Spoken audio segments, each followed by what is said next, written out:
是一个近100岁的年迈老父亲四处寻找女儿，却不慎沉迷上了打牌的故事。那个曾经号称布拉维坎的屠夫的他，如今却在打怪物和打桩之间选择了打牌。这位普普通通的老父亲正是白狼杰洛特。好在寻找女儿的路上，他并不孤单，许多朋友和女术士也都在不遗余力地为他提供帮助。那么今天，黄魔就以身犯险，远离赌博，来为大家讲述这款人生必玩的单机游戏神作之一《53狂猎》。本作的故事背景被设定在一个异世界大陆，因为一场名为天球交汇的事件，让游戏中的世界与其他世界发生了碰撞，导致魔法这种极端力量出现。与魔法一同来到这片大陆的，还有巨魔、食尸鬼、狼人这样的怪物。当然，有猎物，自然就有以此为生的猎魔人。在基因突变的帮助下，他们的身体机能超越了常人，还拥有数百年甚至更长的寿命。不过，这并不是没有代价。成为猎魔人也就意味着丧失生育能力。但那些愚昧的村民却一边雇佣着猎魔人消灭怪物，一边又嫌弃别人靠血腥的勾当来换取金钱。而主角正是年纪轻轻的杰洛特，仅仅90岁出头，他就已经成为最强猎魔人，并有了自己的爱人女术士叶奈法。或许是上天觉得杰洛特和叶奈法无法拥有爱情的结晶，于是便给了他一次喜当爹的机会。因为一份委托，杰洛特不但意外解救了尼夫加德帝国的王位继承人恩希尔，还促成了他与辛特拉王国的公主成婚。至于报酬，杰洛特也不想狮子大开口，于是他大手一挥，要求恩希尔用意外率作为回报。意外率顾名思义，就是我只要救过你，那么我就可以按照意外率索要你回家时见到的第一件东西，或者是你不知道但你已经拥有的东西。这种报酬通常都是被救者意外怀孕的孩子，很难想象要是想上厕所怎么办？我给你拉了坨大的。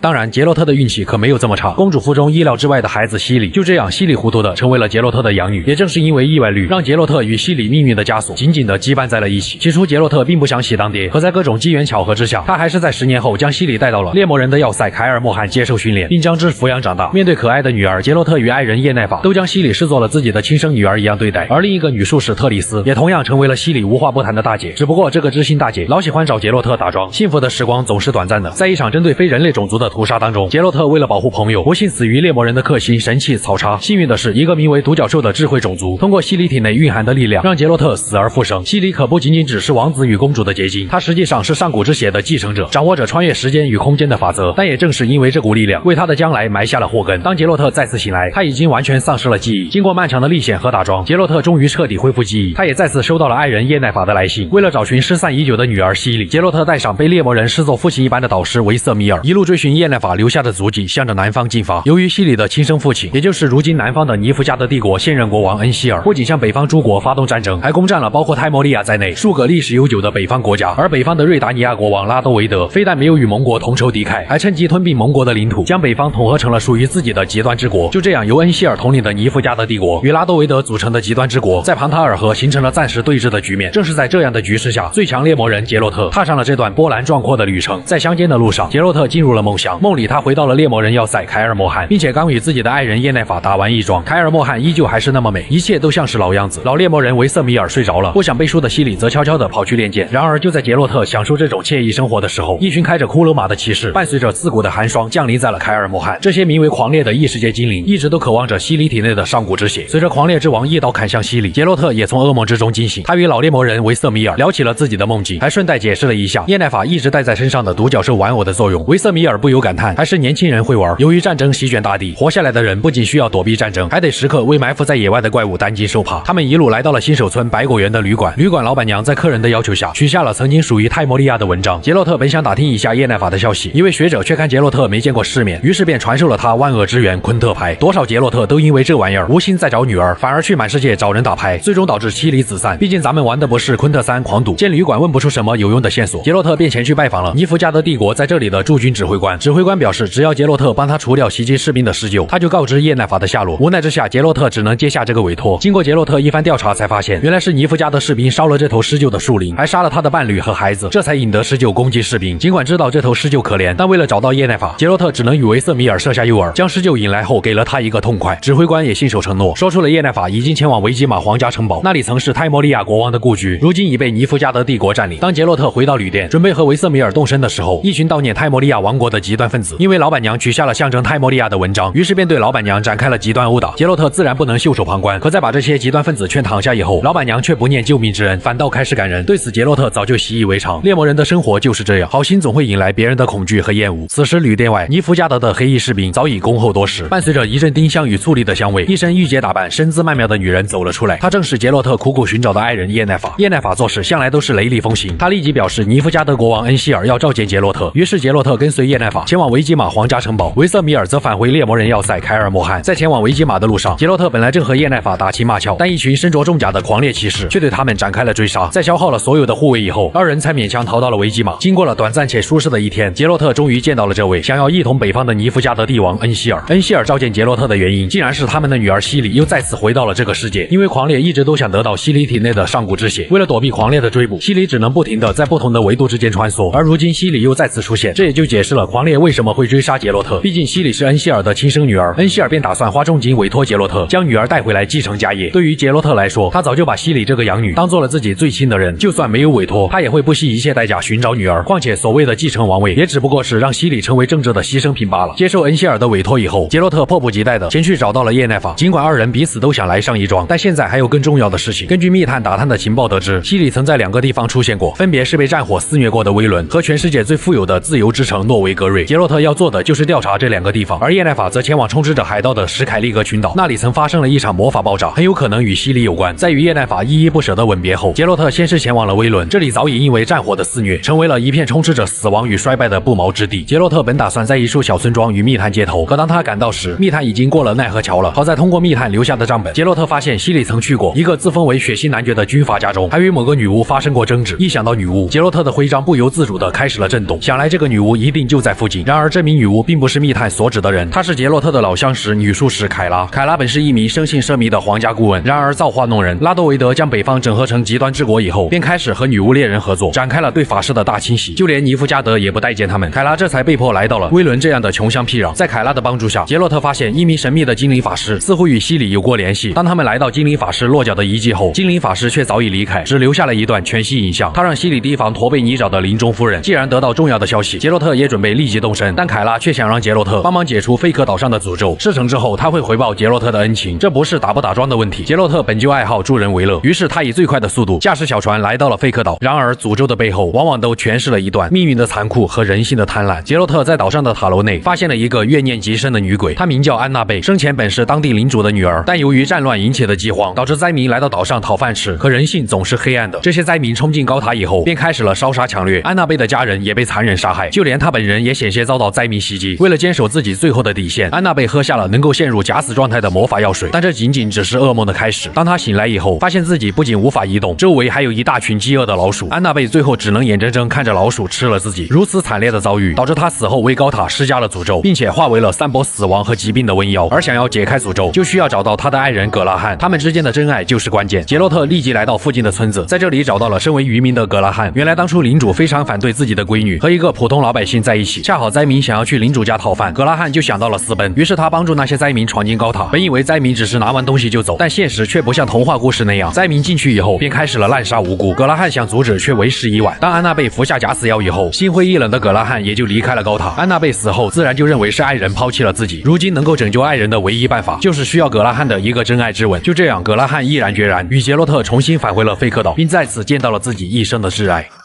在空城的你，人间的你，守繁华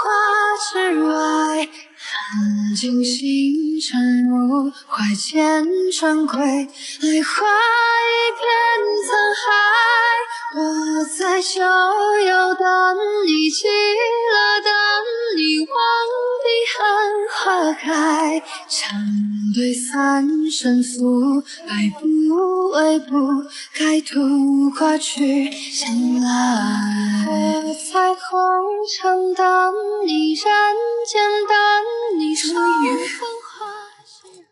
渔夫以自己的生命为代价的一吻，解除了岛上的诅咒。这段爱情故事也并没有圆满的结局。对于杰洛特来说，这只不过是猎魔人的日常，当务之急还是得赶紧回去领赏。凯拉为了报答杰洛特，在森林中准备了一套烛光晚餐。清晨，杰洛特醒来，凯拉已经不见了踪影，费克岛上的塔楼却再次亮起火光。隐隐感觉事情不对的杰洛特再次返回了费克岛，正好撞见了打算离开这里的凯拉。原来凯拉解除诅咒是为了拿取塔楼上的瘟疫研究笔记，想要尝试研制出解药，献给北方的极端国王拉多维德，以此在拉多维德新教女术士的活动下得到赦免。杰洛特也不是拔庄无情之人，于是他劝说凯拉阻止瘟疫蔓延，对拉多维德一点帮助都没有。凯拉只要敢去，拉多维德就敢把笔记和凯拉一起烧掉。他现在唯一的活路就是前往猎魔人要塞凯尔莫汗寻求庇护。就这样，凯拉带着笔记前往了凯尔莫汗，而杰洛特还得继续寻找女儿西里。根据之前留下的线索，杰洛特来到了血腥男爵的地盘乌鸦窝，事情也终于开始有了一些眉目。男爵果然邀请过西里做客，然而天下没有免费的午餐。想要得知西里在之后去了哪里，就得帮男爵寻找他下落不明的老婆和女儿。之后经过杰洛特一番调查，才得知了事情的原委。原来男爵妻子最近意外流产过，并且男爵本人终日酗酒，还经常在喝醉以后对妻子进行家暴。也就是说，妻子并不是失踪，而是带着女儿离开了这个家。见男爵有所隐瞒，杰洛特立即回到乌鸦窝质问男爵。在杰洛特的谆谆教诲下，男爵终于交代了实情。他其实一直都深爱着自己的妻女，可因为打仗常年在外，结果妻子却和青梅竹马搞在一起好几年。发现端倪的男爵选择毫不留情的棒打鸳鸯，妻子见真爱死在了自己面前，所以他觉得抛开事实不谈，难道男爵就没有错吗？从那以后，妻子就开始对男爵进行长期的精神折磨，男爵只能终日借酒消愁，家家有本难念的经。杰洛特只能劝兄弟想开点，来把昆特牌怎么样？为了尽快帮助男爵找回妻女，杰洛特和男爵一起前去找到了妻子流产的胎儿。男爵为这个还未出生便夭折的女儿取名为蒂亚，杰洛特则将蒂亚变成家世妖精。经过这件事，男爵下定决心从此不再酗酒。随后家世妖精指引杰洛特发现了妻女的下落，原来他们离家出走以后，男爵妻子便被一头怪兽掳走，认为母亲遇害的女儿则前往纽堡成为了一名女巫猎人。打从记事起，女儿便总是目睹酗酒的父亲家暴母亲，所以他说什么也不愿再回到男爵身边。见男爵的妻子暂时下落不明，杰洛特便将寻找西里的希望寄托在了林中夫人的身上。他一路深入沼泽，在托贝尼沼深处发现了一群单纯的孤儿，还有一位非常排斥外人的老太婆。而这个老太婆似乎有办法找到林中夫人。见老太婆攻略不下，杰洛特只能去附近找到了一位小地灵乔尼。在帮助乔尼找回自己的声音后，乔尼便带着杰洛特前去给老太婆求情。老太婆这才勉为其难，将杰洛特带进了屋内。在屋内的祭坛之上，三位林中夫人的绝世容颜，美到就像 P 过的一样难辨真假。见到这一幕，杰洛特心中那是小鹿乱撞，这不得打一桩再走。而林中夫人也通过老太婆的身体与杰洛特沟通，虽然声音有点难听，但应该不影响打桩。没想到还是双喜临门，林中夫人果然知道西里的下落，但需要杰洛特前往夏瓦伦清除一股黑暗势力。闻听此言，杰洛特立即表示，我与黑暗势力不共戴天。可事情却没有他想的那么简单，原来这个三姐妹口中的黑暗势力竟然是一位德鲁伊，只因他曾试图反抗三姐妹，结果不但肉体被湮灭，灵魂还被下了诅咒，永远的被封印在了树根之中。而沼泽里的那群孩子们此时也即将命丧三姐妹之手，见三姐妹如此恶毒，想必一定也长得不太好看，所以杰洛特干脆释放了德鲁伊，帮助德鲁伊夺舍了一匹黑马，使其重获新生。而德鲁伊也信守承诺，将沼泽里的孤儿们解救了出来。当杰洛特再次回到沼泽，林中夫人三姐妹也终于现出了真身，看来确实和之前的 P 图有些差距。由于孤儿们被带走，三姐妹迁怒到了老太婆身上，但正是老太婆手上的印记，让杰洛特发现原来她就是男爵失散的妻子安娜。心中另有他人的安娜不愿再为男爵生下孩子，所以她去找到了林中夫人。于是三姐妹便牺牲了安娜大部分的精力，如安娜所愿，她流产了，但自己也变成这副垂垂老矣的模样，而代价就是用自己的余生来服侍三姐妹。虽然杰洛特放跑了德鲁伊，但也算得上完成了任务。于是三姐妹便说出了西里的下落。当初西里来到驼背泥沼，早已是疲惫不堪，她们也渴望得到西里的上古之血，于是便准备架锅熬汤，打算把西里给吃掉。好在缓过神来的西里迅速离开了这个是非之地，并向着男爵的乌鸦窝方向逃去。听到这里，杰洛特顿时就起了杀心，但三姐妹却悄然消失在了迷雾之中。随后杰洛特返回乌鸦窝，将妻子安娜的下落告知了男爵，而男爵也信守承诺，讲述了西里来到这里的前因后果。在逃离驼背泥沼后，西里便来到了男爵的家中。或许是西里让男爵想到了自己的女儿，因此他收留了西里，像对待亲生女儿一样对她视如己出，甚至还将自己的爱马送给了西里。但因为一次意外，男爵被一只石化蜥蜴抓到了高塔之上，西里为了救他，只能动用了自己飞雷神一般的特殊能力，导致自己暴露了行踪。所以西里只能在狂猎抵达之前离开威伦这片无人之地，前往自由之城诺维格瑞。看来西里极有可能就在诺维格瑞。杰洛特本打算立即动身，但自知手里已经没有交易筹码的男爵，只能希望杰洛特能够陪他一同前去驼背泥沼救回妻子安娜。在杰洛特看来，他还是挺喜欢这个豪爽的牌友，再加上他并没有亏待西里，杰洛特索性也就答应了下来。这时一只名叫乌玛的畸形生物闯了进来，就连杰洛特的徽章都在震动。可乌玛明显不是女术士，男爵则说道，乌玛是他从一个史凯利格商人手里打牌赢来的。不过这种小插曲杰洛特也并不是很在意。之后男爵召集了高达6人的兵力，声势浩大的重返了驼背泥沼，而男爵的女儿也带着女巫猎人来到了这里。众人齐心协力消灭了林中夫人手下的怪物。可因为之前孤儿被救走，三姐妹就把妻子安娜变成了怪物。尽管杰洛特尽全力解开了部分诅咒，但终究还是无法挽救安娜的性命。一家3口就这样见了人生中的最后一面。一连串的打击彻底击垮了男爵，他只是默不作声的独自回到了乌鸦窝。杰洛特再次返回乌鸦窝的时候，这个号称血腥男爵的男人在失去了生命中所爱的一切后，带着无尽的悲伤与绝望，在乌鸦窝的树上选择了上吊自尽。其实杰洛特心中也是五味杂陈，如果要他两全相害取其轻，那么他宁可都不选。他从未想过救孤儿时时，安娜会因此而死，也没想过男爵会在离开王妻后以这样的悲剧收尾。或许很多时候一旦做出决定，便再也无法回头。不过眼前还是女儿西莉要紧。杰洛特离开被战火摧残的威伦，来到了这座北方最大也是最富裕的城市诺维格瑞。它不属于任何国家，是一座自由之城。这里看似繁荣昌盛，光是打桩的地方都有12个，但实际上这里的各个势力也是盘根错节，暗流涌动。黑帮势力的4大天王掌握着城市的命脉，永恒之火教会则控制了城市的信仰。北方的极端国王拉多维德虽然没有这里的治理权，但他却支持永恒之火教会，祸害那些会魔法的术士以及非人类种族。所谓的自由也只不过是人类的自由而已。杰洛特想要取得西里的线索，就得求助城市里的一个女术士特里斯。相比于叶奈法的成熟气质，特里斯则显得小鸟依人，笑起来也总能给人一种温暖的感觉。在杰洛特失忆的期间，以专一闻名天下的他都没能抵抗住特里斯的魅力，最后还是恢复记忆以后，于半年前和特里斯分手。这也导致特里斯和叶奈法那坚不可摧的闺蜜关系有了一些瑕疵。而在西里的心中，也早就把特里斯当成了亲姐姐一样对待。既然她来过诺维格瑞，那么特里斯就一定知道西里的下落。由于杰洛特最近手头有点紧，想到毕竟是个国际大都市，于是他就去商店办理了无责任贷款，勉强解决了温饱。当杰洛特再次见到这位小情人后，才发现他的日子并不好过，因为城内正在大肆搜捕女术士。饶是特里斯是个术士天才，也还是沦落到了用法术帮人抓老鼠以换取报酬的下场。然而意外的是，特里斯并不知道西里的下落，杰洛特也就只能另寻他法。见到曾经的小情人陷入这种窘境，杰洛特也会不惜一切代价帮助他。其实也不难看出，他们都还爱着彼此。在特里斯的建议下，杰洛特前去找到了一位捕梦师。通过梦境，他发现西里曾去找过有着绯红复仇者之称的吟游诗人丹德里恩，他也是杰洛特为数不多且最好的同伴之一。可当杰洛特兴致勃勃地去找他，却只发现了另一个同伴矮人卓尔坦，丹德里恩则是下落不明。杰洛特只能四处拜访丹德里恩的红颜知己，其中有洗衣服的阿姨、教书育人的老师、奇装异服的猛男，还有富人家的女佣，甚至不乏贵族的千金。但最后的线索都指向了一个叫普希拉的女吟游诗人。普希拉可谓是美貌与才华并存，她同时也是丹德里恩的真命天女。当晚，杰洛特就去参加了普希拉的演出，美妙的歌声不仅让杰洛特陷入回忆，还感动了在场的所有观众。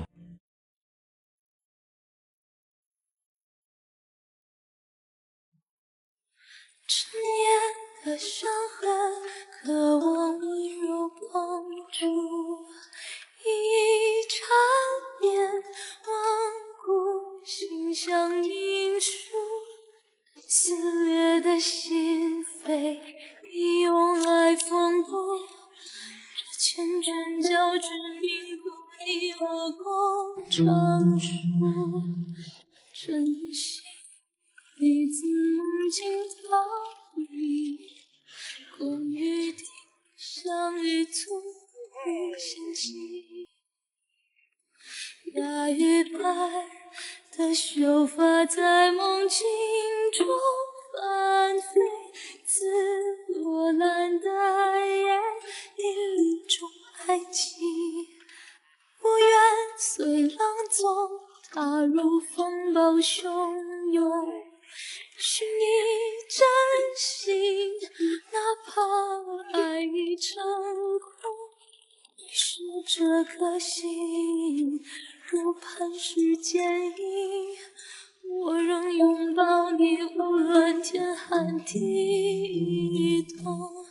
演出结束以后，普希拉告知杰洛特，在丹德里恩失踪之前，他与西里曾计划抢劫当地的4大天王之一卢文的金库，并且还跑去另一个天王霍桑二世的老巢大闹了一场。看来想找到丹德里恩，就绕不开当地的黑帮势力。于是杰洛特立即动身，前往了卢文经营的澡堂。此时4大天王其中的3个都在这里，分别是卢文、坎王还有乞丐王。他们似乎正在计划如何除掉最后一个天王霍桑二世。卢文这个人也算是杰洛特的老相识，他本是极端国王拉多维德手下的情报机构首领，曾与自己的情人女术士菲利巴在瑞达尼亚王国全心朝野，但卢文还是成为了菲利巴的牺牲品。在失去了拉多维德的宠幸后，卢文转入地下，成为了一名黑帮老大，而菲利巴则因为乱政被拉多维德挖去了双眼，成为了一名落魄的女术士。卢文见杰洛特想要去找自己的死对头霍桑二世，于是爽快地说出了霍桑二世可能出现的地点。所幸的是，卢文并不知道，就是丹德里恩抢劫了他的金库，还表示只要杰洛特愿意帮他调查金库去向，他就帮忙打听丹德里恩的下落。杰洛特也想搞清楚西里和丹德里恩为什么要这样做，所以爽快地答应了下来。经过一番调查得知，他们似乎在抢劫金库以后，半路被女巫猎人首领曼吉给截胡了。于是杰洛特打算前去女巫猎人营地找曼吉问话，可那里却是戒备森严，恰好担忧杰洛特的特里斯找了过来。于是特里斯决定以身犯险，让杰洛特假装拿自己领赏，以此混进营地之中。尽管这样做会受尽折磨，可为了套出金库和丹德里恩的下落，特里斯觉得吃点苦头也没什么。但杰洛特可无法眼睁睁看着心爱之人遭受如此痛苦，况且他不吃牛肉，既然无法混进去，那么就只能从正面潜入。杰洛特手中的枪口不断喷吐火舌，面对如此强大的火力，这些欺软怕硬的女巫猎人可以说没有丝毫反抗的余地。女巫巫猎人首领曼吉也倒在了一轮一轮的点射之下。在曼吉留下的信件中，他们得知丹德里恩似乎被女巫猎人关在了某个地方，但具体位置却不清楚，并且金库的财宝也因为曼杰的死最后不知去向。杰洛特只能舔着脸把找回的金库钥匙交给了卢文。卢文其实也知道杰洛特想要隐瞒抢劫金库的始作俑者，尽管他的财宝并没有被找回来，但他还是告诉了杰洛特关于丹德里恩的重要情报。通过卢文提供的线索，他们从曼杰的联络人口中得知了丹德里恩正被关在神殿岛。如今女巫猎人首领曼吉已死，想要从里面救出丹德里恩，就只能另寻他法。于是杰洛特将希望寄托在了霍桑二世的身上。一番寻找无果后，杰洛特只能再次厚着脸皮去找卢文。卢文也爽快地提醒了一下杰洛特，那就是杰洛特的老相识罗契应该有办法找到霍桑二世。罗契曾是灭亡的泰莫利亚蓝衣铁卫指挥官，面对强大的尼夫加德，哪怕是自己的国家灭亡，他也还是通过游击战以反抗尼夫加德的统治。看在往日的情面上，罗契带上杰洛特前去会见他现在的盟友，正是那个将北方合并的极端国王拉多维德。拉多维德在得知杰洛特的来意后，竟直接说出了霍桑二世的下落。霍桑本就是他的走狗，如今他觉得霍桑已经没有了利用价值，倒不如送给杰洛特做个顺水人情。在拉多维德提供的线索下，杰洛特一路找到了霍桑的藏身处，而这里的景象却是惨不忍睹。这个霍桑二世竟然是一个喜欢用变态手段袭击妙龄女子为乐的极端分子，就连一向好脾气著称的杰洛特都忍不住对霍桑二世展开了极端殴打。在杰洛特的一番感化之下，霍桑二世终于交代了实情。原来西里和丹德里恩曾去找过霍桑二世，希望他能够帮忙修复一个护肤匣，而霍桑提出的条件就是要他们去抢劫卢文的金库，但金库中途却被女巫猎人抢走。霍桑气急败坏之下，便抓了西里的朋友变形怪杜杜，想要以此为点打援。西里自然不会抛弃朋友，于是他潜入霍桑的宅邸，将杜杜解救了出来。面对赶来的霍桑手下，西里让杜杜变成霍桑的模样，先一步离开，他自己则在随后杀了出去。至于西里的下落，霍桑却不得而知。在杰洛特眼里，西里就像自己的亲生女儿，而这个霍桑既然对西里产生了歹念，那么他就需要物理超度。安顿好霍桑以后，由于之前曼杰的死导致他们很难将丹德里恩从神殿岛救出来，于是他们想到了一个办法，那就是利用杜杜可以变形的能力冒充曼吉，将丹德里恩调离至牛堡，他们就可以趁机中途拦截。为了找到失踪的杜杜，普希拉策划了一场盛大的演出，并由杰洛特本色出演猎魔人，成功把生性胆小的杜杜引了出来。见一切万事俱备，矮人卓尔坦提议让杜杜变成西里的模样，好让这位许久未见女儿的老父亲看一看女儿长成了什么样。随后杜杜使用了变形能力，果然女大18变，相信没有人能够拒绝杜杜这样的好朋友。计划进行得非常顺利，女巫猎人果然出现在了前往牛堡的路上，杰洛特也终于找到了这位老朋友丹德里恩。之后根据丹德里恩所说，西里和他在逃出霍桑的宅邸后，他们就一路逃往了神殿岛。可在无穷无尽的追兵之下，西里也耗尽了所有体力。就在一个士兵想要射杀西里的时候，丹德里恩想要上前救援，西里见无路可逃，于是再次使用了传送能力，从此他便销声匿迹。而西里想要修复护肤匣，似乎是为了破解一个诅咒。如今威伦和诺维格瑞都没有了西里的线索，那么杰洛特只能将最后的希望放在了叶奈法先一步前往的史凯利格群岛。但临走之前，他还需要帮助小情人特里斯离开这个对女术士充满恶意的自由之城。特里斯现在过得那是惨不忍睹，只能住在一栋破烂的建筑里，整天忍受着房东夫妻的念叨。他本来可以过得很好，但特里斯想帮助那些法师们逃离这里，所以只能求助于一位当地的贵族提供资金。为了筹集足够的资金，杰洛特与特里斯一同前往了贵族的化妆舞会。在舞会上，他们成功得到了贵族的资助，一直紧绷着精神的特里斯也不由得放松了下来。特里斯也久违的再次发出悦耳的笑声，竟直接倒在了杰洛特的怀中。看着特里斯如车菊一般湛蓝的双眼，再加上身后的烟花绽放的浪漫氛围，促使着杰洛特与特里斯再次吻在了一起。二人也不禁重新燃起了情愫。有了逃跑的资金，特里斯得以带着法师们来到了港口，他们也到了不得不分别的时候。在这种离别的氛围下，杰洛特终于对特里斯说出了那3个字。特里斯也被杰洛特的专一所感动，他决定不跟法师们离开，而是留在杰洛特身边。之后二人来到了一处灯塔之上，畅想着他们未来的幸福生活。情到深处的二人打起了桩，灯塔的火光也开始了有节奏的闪烁。而远处的2位航海家卧龙和凤雏则看着不明所以的灯塔暗号，陷入了沉思。在依依不舍的与小情人特里斯分别后，杰洛特得知丹德里恩想开一家属于自己的歌舞厅，但却没有启动资金。为了帮助好兄弟发展事业，杰洛特堂堂一位最强猎魔人，竟然沦落到了扮演劫匪，让好兄弟绯红复仇者在一位有钱的前女友面前英雄救美。丹德里恩这才得以借到了启动资金。不久后，丹老板的变色龙旅店也到了开张的日子，但这时普希拉却遭到了一个连环杀人犯的袭击，不仅被打成了重伤，就连喉咙和食道也被灌入了腐蚀性液体。这也就意味着普希拉再也无法唱出悦耳的歌声。见弟妹被人搞成这样，杰洛特立马开始了调查，而这个连环杀人犯依旧还在嚣张的杀害无辜百姓。经过多番调查和追踪，杰洛特发现这个连环杀人犯竟然是一只高阶吸血鬼。他这么做的原因，竟然是觉得诺维格瑞是一座堕落之城，所以他要用极端的方式来惊醒世人。杰洛特可不在乎他的梦想，而是将吸血鬼渡去见了佛祖。做完这一切，杰洛特暂时告别好友，乘上了前往史凯利格群岛的帆船。可就在即将抵达的时候，他们却遭到了一群海盗的劫掠。本来这也不是什么大事，可随之而来的一场风暴摧毁了杰洛特乘坐的帆船。万幸的是，杰洛特再次醒来后，他已经抵达了史凯利格群岛。由于这里得天独厚的地理环境，让史凯利格有着类似维京人一样的文化以及淳朴的民风。岛上的居民拿起斧头就是海盗，放下斧头就是渔民。为了解尽快找到先一步来到这里的叶奈法，杰洛特直接给艾玛罗伯挂上武挡，驾驶着罗伯风驰电掣的来到了港口。恰好此时这里的领主们正在为死去的国王举办传葬仪式，根据习俗需要有人一同殉葬，但王后却并没有这个打算，最后还是由国王的情妇与国王的遗体一同飘向了大海。随着领主奎特将带有火焰的箭矢射到船上，情妇陪着国王踏上了人生最后的旅程。而杰洛特也在葬礼上再次发现了久违的爱人叶奈法。此时什么小情人特里斯早已被杰洛特抛之脑后，他可是一个专一的男人。你好香啊 Geralt， 葬礼上呢？葬礼上的你好香啊。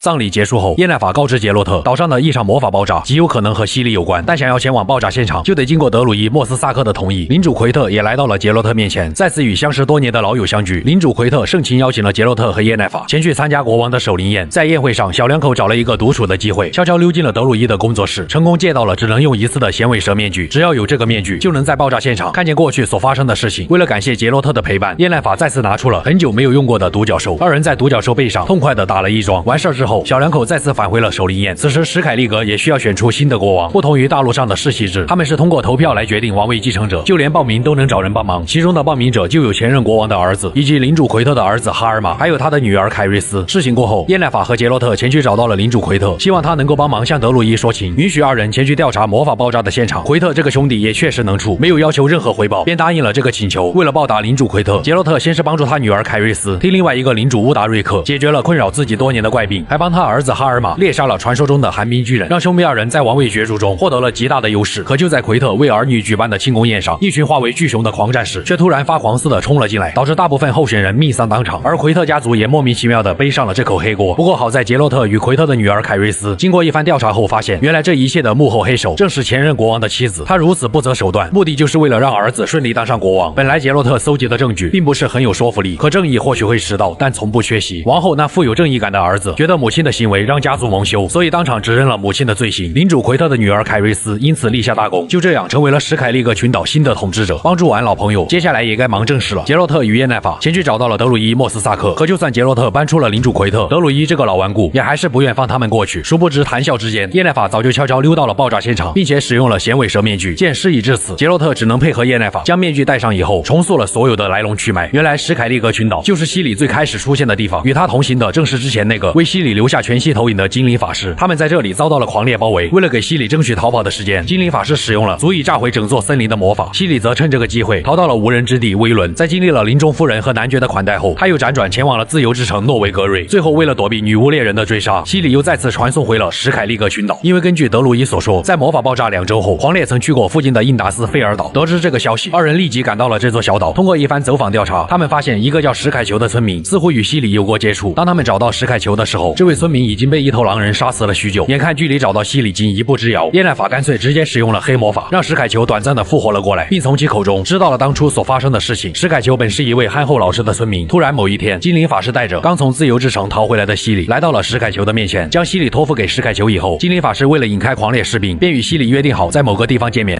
西里再次醒来后，身旁的人已经变成了默默守护他好几天的史凯球。在这里，史凯球的家人盛情款待了西里。可就在西里养好伤准备出发的时候，狂烈也再次追到了这里。许多村民被狂烈士兵无情杀害。史凯球为了护西里周全，没有选择像一位战士那样与敌人搏斗，而是带着西里向他与精灵法师约定好的地方赶去。在与精灵法师会合以后，西里本想回去救史凯球，但精灵法师却让西里昏睡了过去，强行带他离开。史凯球则因为狂烈士兵的攻击陷入昏迷。当他再次醒来，一只从未见过的畸形生物却出现在了海岸边。就这样，为了拯救西里，老实憨厚的史凯球因为不战而逃的行为被村民所唾弃，他不仅失去了家人，还成为了村民口中的窝囊废。为了证明自己，他才义无反顾地前去挑战狼人，结果可想而知。了解了事情的经过，杰洛特猛然想起了之前在男爵的乌鸦窝见过的乌马，而这个乌马很有可能就是找到西里的关键，甚至乌马大概率就是西里。即将动身之前，叶奈法却突然要求杰洛特陪自己去处理一件私事。原来当初有一只敌精在叶奈法和杰洛特身上设下了一种将二人的命运羁绊在一起的法术，从那之后他们的宿命似乎就被牢牢地绑定在了一起。叶奈法想要知道，如果没了敌精的法术，他们之间的爱情是否又还能继续下去。于是在二人的努力下，他们捕获了另一只敌精，并要求敌精解除了上一个敌精设下的法术。可这一切似乎并没有发生改变，叶奈法对杰洛特的爱意非但没有丝毫衰减，反而更胜从前。在时间管理大师杰洛特的3字经下，二人的这一次亲昵仿佛有了初吻一般的感觉。告别爱人叶奈法以后，杰洛特返回了男爵曾经的住处，将乌马抱到了罗伯的马背上。经过1周的长途跋涉，杰洛特终于回到了猎魔人的要塞凯尔莫汉。待一切准备就绪之后，叶奈法也打算算开始解除乌玛身上的诅咒，但老猎魔人维瑟米尔可是将西里当做了自己的亲孙女儿一样看待。他不想很有可能是西里的乌玛遭受痛苦，所以决定带着乌玛上山，用相对温和一点的方式解除诅咒。在等待维瑟米尔的漫漫长夜，杰洛特与同为猎魔人的两位兄弟兰伯特与艾斯凯尔准备在今晚大醉一场。但在之前，杰洛特应叶奈法的要求，花了长达数十秒的时间打了一桩。完事之后，叶奈法先去休息，杰洛特也得以和兄弟们开始叙旧。那一夜，他们喝得酩酊大醉，为了找几个女术士加入他们的行列，他们甚至打起了叶奈法千里镜的主意。三人默契地换上了叶奈法的衣服，以为这样就能装得像个女术士。谁料他们打开千里镜后，却没有什么女术士，而是一位正在蹲坑的大主教。大主教活了一辈子都没想到自己有一天会被3个女装大佬围观，还是在自己最脆弱的时候。一夜的闹腾就这样结束。当杰洛特酒醒后，才发现维瑟米尔并没有成功，最后还是只能依靠叶奈法的方法，那就是存活率极低的清扫试炼。这种突变是一段极其痛苦的过程。好在依靠着叶奈法的法术，配合之前西里想要修复的护符匣，他们终于解开了乌玛的诅咒。但乌玛却并不是西里，而是一直在帮助西里的那个精灵法师。他曾是艾恩艾尔精灵族前任国王的首席顾问，同时也是一位法力高强的精灵贤者。而狂猎也只不过是艾恩艾尔精灵国手下的一支部队。由于贤者和精灵国的现任国王艾瑞丁发生过冲突，所以他才不惜一切代价保护西里，避免他落到现任国王艾瑞丁手里。而狂猎之所以想得到西里，是因为狂猎的世界正面临来自白霜的威胁。不仅是狂猎的世界，就算是杰洛特所在的世界，终有一天也会出现白霜。只要白霜出现在任何一个世界，那么他就可以在数十年内将整个星球变成一坨毫无生机的冰块。只有西里体内的上古之血才能阻止白霜带来的毁灭，并且西里能够随意穿梭维度的能力，也能让狂猎踏入更加广袤的世界。去一趟夜之城都不是不可能。无论如何，这位精灵贤者还是说出了西里的下落。为了避免西里被狂猎发现，他将其藏在了迷雾之岛。可一旦西里离开迷雾之岛，狂猎必然会尾随而至。他们能做的就只有固守在凯尔莫汉要塞，以应对狂猎的猛烈攻势。但仅凭他们几个还远远不够，所以杰洛特必须寻求当初那些老友的帮助，让他们来到凯尔莫汉，共同抵御狂猎的进攻。矮人卓尔坦表示义不容辞。罗奇作为游击队领袖，本就在与尼夫加德帝国艰难作战，但他还是毫不犹豫地答应了下来。而史凯利格群岛领主奎特虽然抽不开身，但他将传家宝东之刃送给了杰洛特，他的儿子哈尔玛则会前来助阵，就连德鲁伊莫斯萨克也会全力相助。集结完盟友之后，便是前去接回女儿西里。杰洛特驾驶小船来到了迷雾之岛，在精灵贤者的魔法萤火虫指引下，他终于来到了西里所在的小屋外。但门口的一群矮人却说西里早已没有了生命迹象。闻听此言，杰洛特心中犹如泰山压顶，犹豫再三之后，他还是推开了房门。屋内的西里就那样静静地躺在那里，看着苦苦寻找的女儿，最终还是离自己而去。脸上很难有感情变化的杰洛特，在这一刻爆发出了比所有人都要强烈的情感。他紧紧地抱住了女儿冰冷的尸体，痛苦和自责填满了他的内心。但这一切并不会就此结束。原来精灵贤者只是让西里暂时失去了生命体征。随着西里再次苏醒，父女二人紧紧地抱在了一起，时光仿佛再次回到了西里小时候。这对历经波折的父女终于得以团聚。之后，父女二人聊起了他们分开这些年所经历的事情。在精灵贤者的帮助下，西里学会了如何掌控自己的力量。贤者还将西里带到了一个狂猎找不到的世界。根据西里所形容，搞不好他们去的是夜之城。不知道有没有见过一个叫威的男人。就这样，父女二人回到了凯尔莫汉。西里在见到久违的维瑟米尔老爷子后，也上前与他相拥在了一起。叶奈法也在其后紧随而至。但特里斯来了以后，叶奈法就玩起了小心思。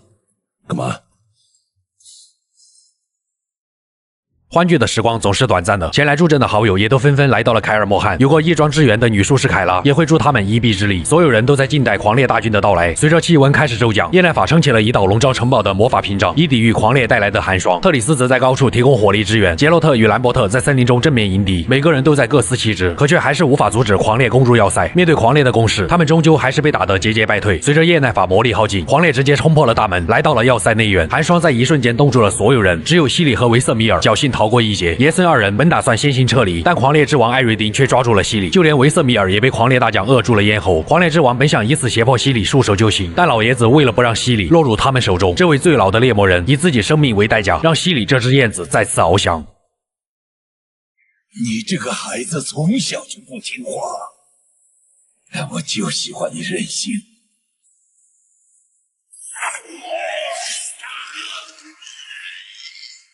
翱翔！